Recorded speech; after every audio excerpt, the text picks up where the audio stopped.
মেয়েরা খুব ভালো অভিনয় করতে জানে। কিসের অভিনয় জানেন? হাজার কষ্টে থাকলেও হাসি মুখে থাকার অভিনয়। লক্ষ্মী মেয়েদের 5টি বিশেষ গুণ। 1. অল্পতেই মাথা গরম হয়ে যায়। 2. মুখের উপর জবাব দিতে জানে। 3.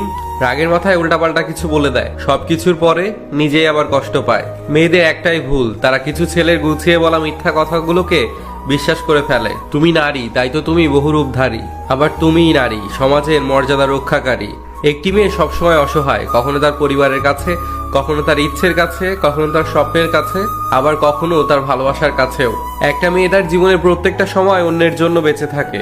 জন্মের পর তার বাবা মায়ের জন্য, বিয়ের পর তার স্বামীর জন্য, সন্তান হওয়ার পর তার সন্তানের জন্য। আসলে মেয়েদের নিজের জীবনের কোনো চাওয়া পাওয়া থাকে না।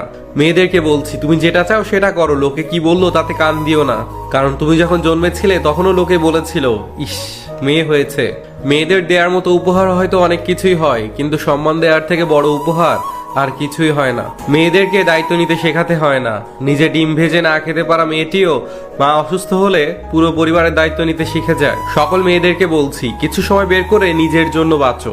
কারণ তুমি শত পরিশ্রম করলেও কেউ তোমাকে বলবে না অনেক পরিশ্রম করেছো, ক্লান্ত হয়ে গেছো, একটু রেস্ট করো। মেয়েরা শাসন পছন্দ করে, তবে সেটা রাগের গলায় নয়, আদর করে ভালোবেসে মিষ্টি গলায় শুনতে চায়। মেয়েরা সংসারে বসে যত খাটনি করুক না কেন, পুরুষদের একটা প্রশ্ন কোনোদিনও যাবে না, সারাদিন ঘরে বসে কি করো? সব মেয়ে টাকা চায় না, কিছু মেয়ে সময়, সম্মান ও ভালোবাসাও চায়। মেয়েদের অর্ধেক জীবন মানিয়ে নিতেই চলে যায়, সেটা বাপের বাড়ি হোক বা স্বামীর বাড়ি। মেয়েরা সবসময় সত্যি কথা পছন্দ করে, কিন্তু বিশ্বাস করে মিথ্যাবাদীদের। মেয়েরা মিষ্টির থেকে বেশি পছন্দ করে মিষ্টি কথাকে।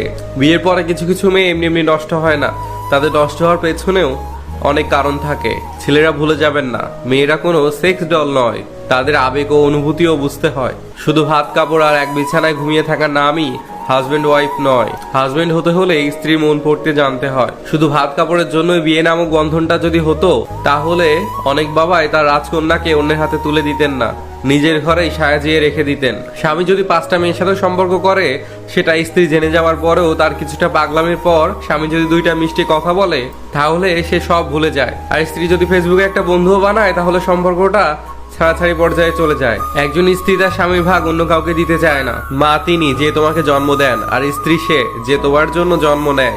মা তিনি যে তোমাকে সবকিছুর সাথে পরিচয় করান, আর স্ত্রী সে যে তোমার জন্য সবকিছু ছাড়তে পারে।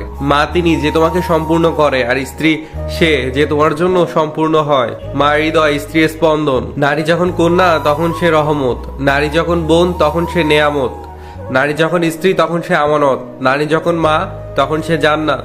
ফ্যামিলির দিকে তাকিয়ে নিজের আশা আর ইচ্ছাকে বিসর্জন দেওয়ার নামই হলো মেয়ে। একটা মেয়ের জন্য তার সব থেকে বড় স্কুল হলো তার শ্বশুর বাড়ি, কারণ সেখানে শিক্ষকের কোনো অভাব নেই আর শিক্ষারও কোনো শেষ নেই। যে মেয়ে আপনার স্বাধীন জীবনে বাধা দিতে চায়, মনে করবেন সেই মেয়েটি আপনার জীবনকে গুছিয়ে দিতে চায়। যে মেয়েটিকে আপনি শাসন করার পর সে বলবে চুপটি করে, হয়েছে আর এমন করব না, বুঝবেন সেই মেয়েটি আপনাকে হারাতে চায় না। মেয়েদের জীবন মানে নিজের সাজানো ঘর রেখে অন্যজনের ঘরকে আপন মনে করা।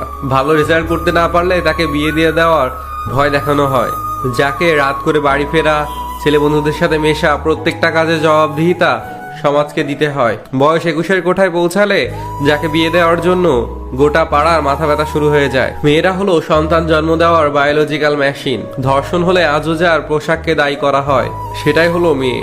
মেয়েরা নিজের পছন্দকে বিসর্জন দিয়ে অচেনা মানুষটা চাওয়া পাওয়াকে প্রাধান্য দেয়। মেয়েরা নিজে কষ্ট পেয়ে হলেও শ্বশুর বাড়িতে স্বামী, শ্বশুর, শাশুড়ি সবাইকে খুশি রাখে। তারা হলো ভালো আছি নামক উপন্যাসের ভালো থাকার হাজারো চরিত্র।